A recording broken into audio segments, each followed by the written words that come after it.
Lung mi metuah, lung semebut berekan lung jakbut di Kota Krung, di Ulegli. Kadang-kadang makanya lung kadang-kadang dikut tungku Bukhari air dari Ulegli. Akan tetapi lung cuba metuah karap si kurang pun lebih kurang kalung pedang dayah di Cep Ibuh, Kecamatan Jempa, Nandayah Lung, yaitu Babul Munawwarah, cabang dari Kota Krung. Ada yang lung sampaikan saat nyomi, kadang-kadang bahasa dan pengalaman-pengalaman bak lung semebut, bak lung pimpin dayah di Cep Ibuh dayah Babul Munawwarah. Pakan lung pegah laganya. Kadang-kadang anak mit biak juk bak getanyo SMP, tamat SMP, hae gepikili biak juk udayah. Kadang-kadang payah takli mi metuah. SMP gak juk bak getanyo. Gepegah kajit ibu Quran ka. Allah tetap ija cukup tuah masaluhum kama salil ladzi kama takadandara.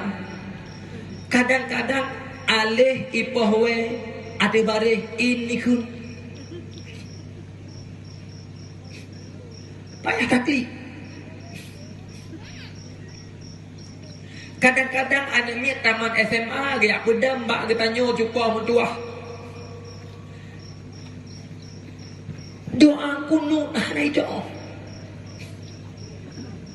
Sehingga anemit yang kawajar kadang-kadang level kita kita tak payah tak bak tajidi lam jumpa berdua.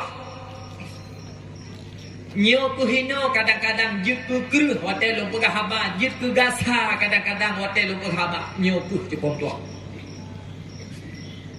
Mungkin arti bahasa-bahasa yang gasa mi mutuah nyulu lake maah bek tipeh pribadi kadang-kadang baklun mitawate dua jam di sini kadang-kadang jit ku bengeh drone kalau munya memang bahasa yang lum sampaikannya hana sependapat hana mu perkara cukup mutuah ane drone dumpui drone tapi sabo haba lun pegah barong anaknya cukup mutuah munya konjit keracun bagi drone anaknya akan jit ke penawa tergantung bak drone kiban neblaku munya god neblaku boleh yakin anaknya akan jit ke penawa tapi mio salah bak anak laku han mustahil anaknya akan jit ke racun bagi katanya mi mutuah sisa-sisa doa katanya jumpa mutuah tamu doa ba Allah bujit katanya kepada urung syik yang mampu mendidik anak menjadi generasi-generasi yang berakhlak menakhlak dengan Allah menakhlak dengan katanya manusia tamu doa katanya hai anak-anak mutuah bujit getanyo anak yang jik ke penawa bagi urung syik getanyo dunia dan akhirat. Kamu doa ba Allah